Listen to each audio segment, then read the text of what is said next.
hindi pagkakasama ni VNC sa Korea trip ng Team Kailangap, umani ng iba't ibang reaksyon. Samantala VNC hindi nga ba nakasama o itinatago lang muna sa publiko pero sa anong dahilan o may dahilan nga ba?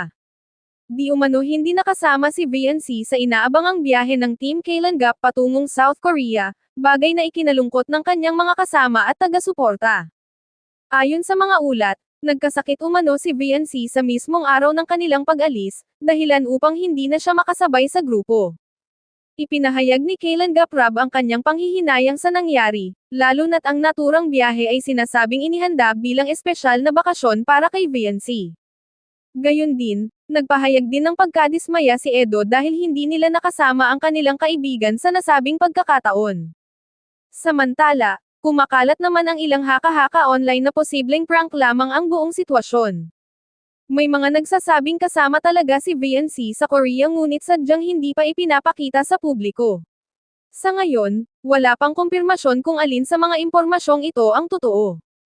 Dagdag pa rito, may mga bulungan na ang biyahe ay maaaring konektado sa isang espesyal na proyekto, na umano'y bahagi ng Part 100 ng EDSI series, bagamat nananatili rin itong hindi beripikado.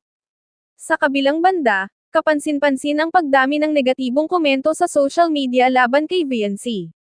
Iba't ibang opinyon ang lumalabas mula sa netizens, na siyang patuloy na sinusubaybayan at sinusuri ng publiko. At ito nga po ang ilan sa mga komentong bibigyan po natin ng kaunting paliwanag. Paunawa, wag po natin seryosohin ang aking komento, ito po ay base lang sa binasa po natin. Shoutout muna kay Gina Amondina. Ang buo niyang punto umiikot sa ideya na ang nangyayari ay hindi simpleng drama lang kundi may kinalaman sa ugali at paraan ng pag-handle ng sitwasyon. Para sa kanya, yung hindi pagsama o pag-iwas ay hindi lang personal na choice kundi may implication sa pagiging responsable, lalo na kung may commitment na involved.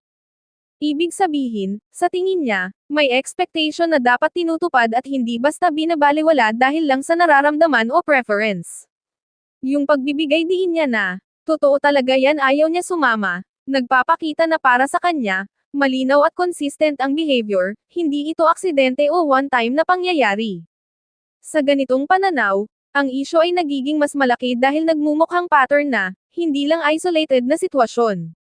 Kaya nag-lead siya sa conclusion na may problema sa pakikasama o cooperation.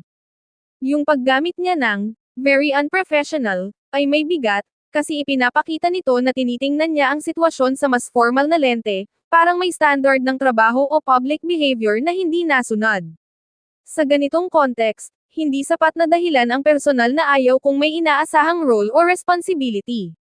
Para sa kanya, ang pagiging professional ay marunong mag-adjust, makisama, at ay handle ang sitwasyon nang hindi nagkakaroon ng unnecessary na issue. Yung huling bahagi na, dati pa sana umayaw nung malayo pa, ay nagpapakita ng pananaw niya sa tamang timing ng desisyon. Ang ibig sabihin nito, mas okay sana kung naging malinaw na agad sa simula pa lang kung hindi pala kayang panindigan, kaysa pinatagal pa at nagdulot ng komplikasyon.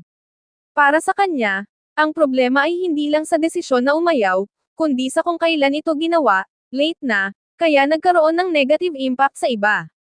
Sa kabuuan, ang insight niya ay nakatuon sa tatlong bagay. Una, tingin niya may issue sa attitude at willingness makisama. Pangalawa, may kakulangan sa professionalism sa paraan ng pag-handle. At pangatlo, mali ang timing ng desisyon kaya lumaki ang problema. Para sa kanya, hindi ito simpleng drama kundi resulta ng maling approach sa responsibility at pakikitungo.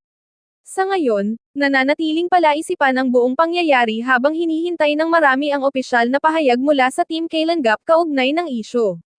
Kayo po ba, ano ang komento nyo dito, si VNC ba ay nakasama or hindi talaga? Comment down below sa inyong pananaw. Salamat sa panonood.